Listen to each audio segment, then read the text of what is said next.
Well, it will be must-see TV for anyone following the U.S. presidential campaign. Tonight, President Trump and former Vice President Joe Biden will go head-to-head on the debate stage. Our Washington Bureau Chief Jackson Proskow will be watching very closely. He joins us now with a preview. Jackson, my goodness, this is what so many people have been waiting for. Safe to say there'll be fireworks. It'll be so interesting to see how this plays out. What can we expect?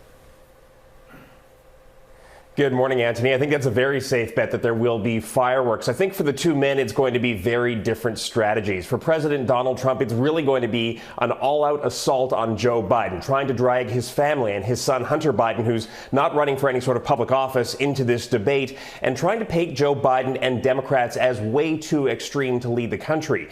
And for Joe Biden, it's really going to be about portraying himself as a safe, stable alternative to Donald Trump, somebody who actually has a plan for the country, for the current crises afflicting it, such as the ongoing protests against police brutality in this country, or the COVID-19 crisis, which has killed more than 200,000 Americans. And really, this study in contrast is going to be very curious to see how it all unfolds, because, of course, Joe Biden is known for having a temper, especially when his family gets drawn into the conversation. And Donald Trump is known for flying off the rails as well and sort of making these wild accusations. We've seen that during his previous debate performances.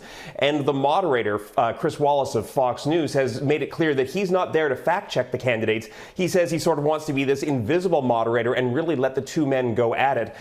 In other words, Anthony, I think it's going to be fiery, and I think there's going to be some really interesting moments that come out of this tonight. It's interesting that you use the term fact check, because that will be the challenge for the analysts, of course, throughout the night. But trying to fact check in real time for Joe Biden, for example, as he tries to do that of President Trump, where, as you know, mistruths flow quite easily.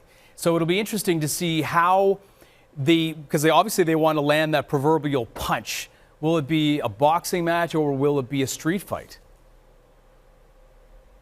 Yeah, I think there's a sense amongst the analysts that Joe Biden shouldn't necessarily waste his time trying to fact check Donald Trump at this point. What is that going to accomplish when really the election in its entirety is sort of a referendum on Trump and the Trump years? And there's perhaps a feeling that Biden would be better served, for example, if he simply lays out his vision, explains why he's a capable, competent leader. You also have to remember the background here, Anthony, which is that Trump has spent months and months trying to downplay Joe Biden's actual abilities, suggesting that the guy can barely form a sentence, that he's a bumbling idiot. He's got some of his surrogates out there this morning that suggesting that Biden has dementia. And yet, if you look back at the Democrats' convention earlier this year, Biden came out and delivered what, by all measure, was a rousing speech, and even Republicans praised it. So Trump has set the bar so low for Biden that Biden simply has to focus on delivering a strong, simple message that resonates with voters. Now, there are obviously no shortage of very important and complex issues. We want to get into those, but also the other issue that came out just recently, President Trump's taxes. How much of a factor do you think this will play? Yeah, I expect a number of zingers about this one tonight, and this is all because Joe Biden has sort of teed up this presidential contest as a fight between Park Avenue and Scranton, Pennsylvania, which is his hometown. In other words, blue collar versus white collar, in the sense that Donald Trump is only looking out for white collar Americans. And the fact that Trump is reported to have only paid $750 per year in the last 2 years in taxes and $0 in the 10 years before that, that is not a reality that everyday working class Americans see or live or even have the opportunity to experience. And I expect Joe Biden to go hard on that point and point out that Donald Trump, and in fact all billionaires in this country, are essentially living by an entirely different set of rules than everyday working Americans who make far less money. So let's talk about the bigger picture and the state of the race right now. How much do you think this will move the needle, and could it move the needle for the voters?